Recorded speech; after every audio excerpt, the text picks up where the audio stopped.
What's up, everybody? I hope you're doing well. If you've been following along with my SEO for Therapists series, then you already know how valuable it is to write blog posts for your private practice website. And within that series, I showed you my step-by-step process for on-page keyword optimization using a blog post as an example. But I know from experience that it's really easy to get stuck on the actual writing of the text or copy of your blog post. So in today's video, I'm going to share my exact formula that you can replicate for how to write a blog post that drives traffic to your website. Welcome to Private Practice Skills. I'm Dr. Marie Fang, psychologist in private practice. I post videos offering tools I learned the hard way about starting and growing private practice so that you don't have to. Now, this formula I'm going to share with you is by no means an original formula to me. This is the same formula that many successful bloggers use, and it's been successful for both my private practice website as well as my private practice skills website. So let's break it down step by step. Step 1, start with a keyword. Now, I break this down in depth in my SEO for Therapists series, but even if you don't have time for that, you can still hone down a keyword using a website like Answer the Public, typing in a couple of areas related to your niche and seeing what sort of blog post ideas pop up. Step number 2, make a catchy title. For whatever reason, people really love their how-to blogs and list blogs. I mean, imagine if you're presented with these 3 different blog post titles. The benefits of marriage counseling, how marriage counseling can save your marriage, and 5 ways marriage counseling can help you. Now, you notice that these 3 titles could all be applied to the exact same blog post content, but the how-to and 5 ways titles are far more likely to get clicked on. So think about some ways that you can make your title catchy while still being absolutely relevant to the content you're presenting. Step number 3, create your hook. So right in the first couple sentences of your blog post, you want to say something that's going to hook your reader's attention so that they'll keep reading. So in our pretend blog post talking about the benefits of marriage counseling, we might say something like, after helping countless couples save their marriage, I'm revealing the exact ways that marriage counseling can help your relationship. Now keep in mind that whatever you claim in your hook and title, you need to actually deliver in the content of your blog posts. So be catchy, but be truthful. I don't want any clickbaity stuff going on out there. As part of your intro hook, it can also sometimes be helpful to give a little preview of what people can anticipate in the rest of the post. I like to use phrasing like, by the end of this post, you will ... So in our example today, you might say something like, by the end of this blog post, you will have a sense of whether marriage counseling is right for you. Step number 4, use subheadings. Most people skim through an entire post before they decide to read it, and if they skim through and they just see a giant block of text that's not broken up with subheadings, they're gonna X out of that blog post. So the subheadings allow your reader to get a sense of what they're getting into, maybe jump to the spot that they're most interested in, and potentially spend a little bit longer on your page. Step number 5, break up your post with visuals. Images or visual breaks really make the page look a lot nicer to look at.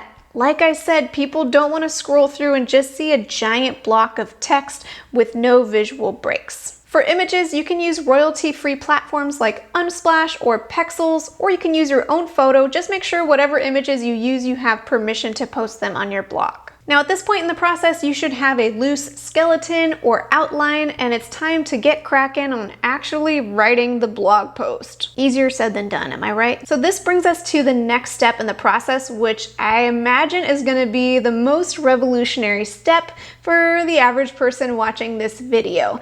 And that's to basically throw away everything you ever learned about writing in grad school and just speak to the reader in the second person. We don't have anything to prove as far as our expertise. Our credentials speak for themselves, and the potential clients reading our blog posts want to hear that we sound like a normal person that they feel comfortable with to potentially reach out to and book an appointment. So as you write the text of your blog post, imagine that you're speaking to a specific individual who really needs to hear what you have to say. You want to keep it conversational, and you want to use the word you rather than things like I have experience with, or research suggests that this thing happens out there to those people. So let me highlight what I'm trying to say with a couple of examples. So way back when, before I understood this concept, if I were writing this pretend blog post all about the benefits of marriage counseling, I might either emphasize my own expertise, like, I've been trained in the Gottman method for couples therapy.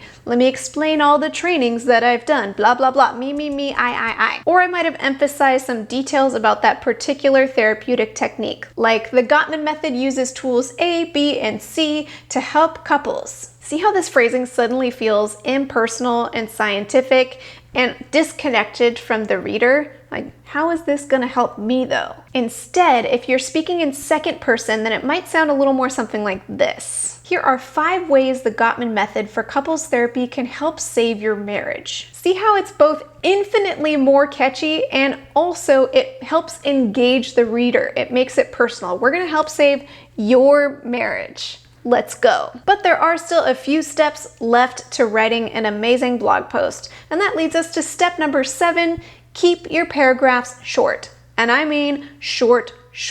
Probably maximum 3 sentences tops per paragraph. This again creates those visual breaks that is a lot more pleasing to the eye, a lot more engaging. And also, when you look at a blog post on mobile, once it gets to be a few too many sentences per paragraph, suddenly the entire screen is filled with text with no breaks, and that feels really overwhelming. Step number 8, add links to other sites. This is beneficial for many reasons. It adds credibility to your website, it gives you a boost in the Google search rankings, and it offers a benefit to your reader. I mean, if you were writing that academic journal paper, you would definitely need to cite your sources. So I just like to find anywhere that I mention a sort of novel concept that people might not be familiar with, or if I'm referencing another business directly, I always just hyperlink to the website, and that just gives you a nice little credibility boost. And step number 9, end with a call to action.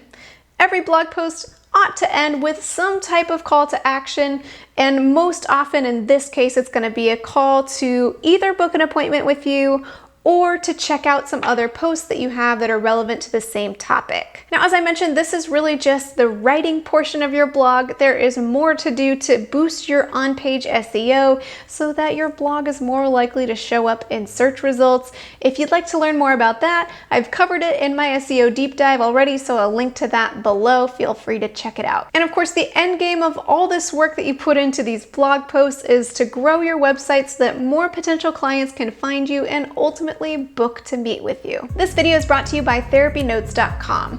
TherapyNotes helps with scheduling, notes, and billing, and they also have now their Telehealth platform, which allows you to have a HIPAA-secure means to meet remotely with your clients right in the same platform that you manage your practice. You can get 2 months to try TherapyNotes for free with no commitment just by clicking the link in my description box. Well, I hope you found this video helpful if you're trying to figure out how to do the blogging thing, and maybe helps you out a little bit with any writer's block that might be going on. And just in case it's helpful to you, I listed out all of these steps in the description box, so you can always just kind of copy and paste those into a Word doc if you want to reference those later. Let me know in the comments if there are any tips you find really helpful to make sure you have an awesome blog post. And until next time, from one therapist to another, I wish you well. So at this point, you have some sort of loose skeleton or outline for your blog post. Helps give you a boost in Google search results.